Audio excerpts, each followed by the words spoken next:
What's today's day? Alright, so short and sweet. We had some issue with tile where it went kind of south and then blah blah blah. So we're gonna go over this. Basic scenarios like this. It's like 2 weeks ago.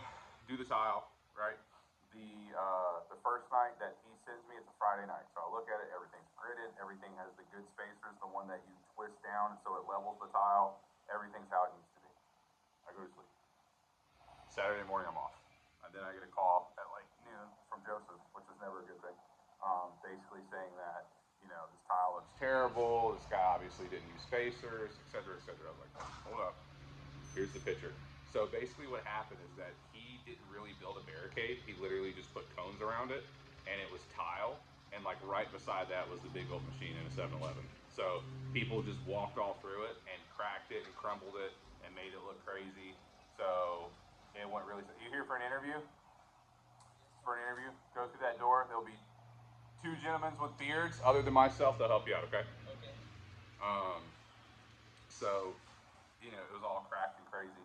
And his fault is that he was like, oh, I guess that's what you get, and completed. So I was like, nah, dude, now I gotta work and be like, you're redoing this.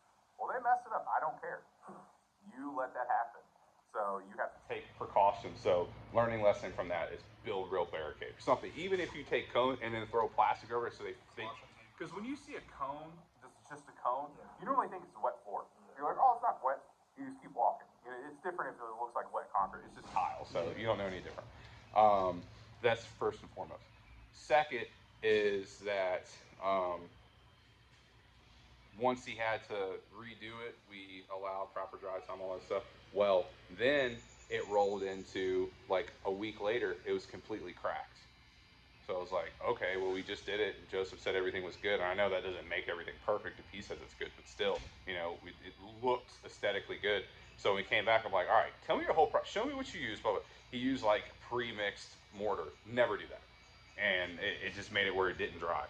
So when we came back this time, basically we like cleaned it all up, redid it with the spacers, got the approval for the grid. Looks good, right? Then we waited like a day and a half doing other jobs. Came back, did the grout. He sent me a picture of the grout. It's white. The rest of the grout is black. What do you do? Okay, match the grout. Needs to match. If it's black, it needs to be black. If it's blue, it needs to be blue. If it's rainbow colored, good luck. Match it. Okay. We matched it. We let it set for another today's Thursday. We literally just pulled a barricade today. So we let it basically dry the whole time. Now, normally we know that that's not possible, but in this scenario with such high traffic, we had to do it. So hopefully it holds this time. But the big takeaways are use real mixed mortar, which is like the quick set. I have a picture on my phone that Joseph wants us to use. Match your grout. Use the spacers that actually level and keep a barricade on it. Because if we do tile, right, and then 2 days later it's crap, even if it's someone else's fault, you just touched it. You have to fix it for free. There's no getting around that. If you do a CPVC, a brand new piece of CPVC at someone's house, 10 foot, right, a 90 and a 90 for some reason, dead in the middle of your new stick, there's a crack. And you're like, bro, it was good when I was here. It must be faulty pipe. Are you thinking the conversation's going to go, but you pay me more, I'll fix it? I mean, that's really bad business. Like, you just have to eat it. And in some of the cases, we do. So you just have to avoid that because time and money was